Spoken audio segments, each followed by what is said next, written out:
Ma sœur, une question qui vient de Suisse, dans la seconde épître de Pierre, chapitre 1. Deuxième livre de Pierre, après le livre d'Hébreux, nous avons le livre de Pierre, Jacques et Pierre. Deuxième livre de Pierre, chapitre 1, verset 5, oui.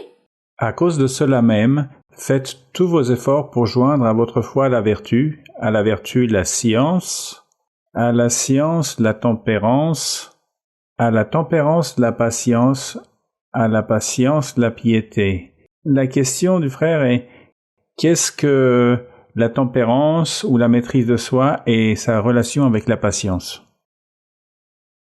Bien.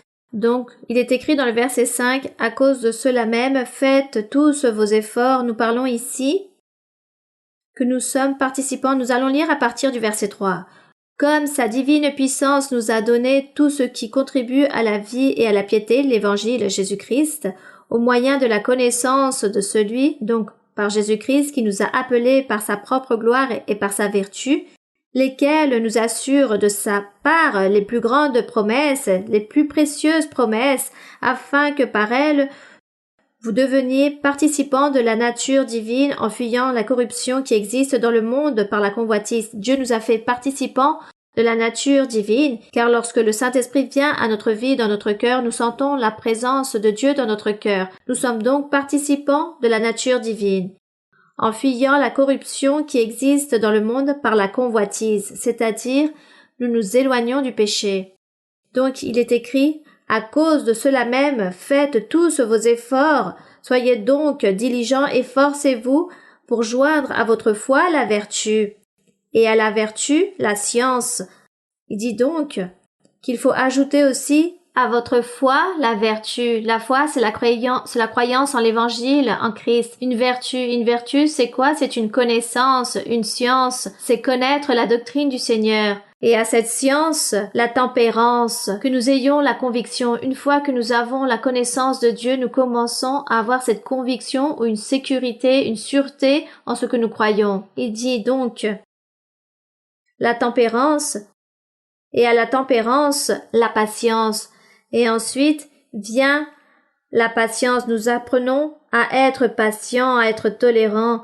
Rappelez-vous des promesses que Dieu nous fait, et là, avec patience, nous attendons en ses promesses. Donc, la tempérance produit de la patience, et la patience produit de la piété. Et la piété, c'est ce même amour, la piété, de l'amour fraternel et de l'amour fraternel, de l'amour, de la charité, tout est lié dans notre vie spirituelle. Nous commençons donc à donner, à avoir des vertus et des qualités morales, que nous commençons à porter ces fruits moraux.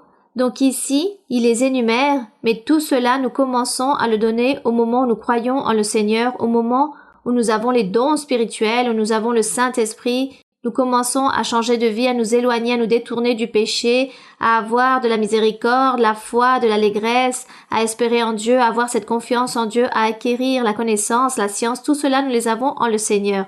Tout cela se donne au fur et à mesure aux croyants qui se convertit à Dieu. Et on dit qu'à la fin, cette charité, c'est ne plus pratiquer le péché. L'amour, c'est ne plus pratiquer le péché. C'est le maximum qu'un homme ou une femme dans sa vie chrétienne peut avoir et obtenir lorsque la personne s'affermit complètement pour Dieu. Il s'agit de toutes ces vertus. Ici, il continue à énumérer, il dit que de cette piété, de l'amour fraternel, car si ces choses sont en vous, y sont avec abondance, elles ne vous laisseront point oisifs ni stériles pour la connaissance de notre Seigneur Jésus-Christ.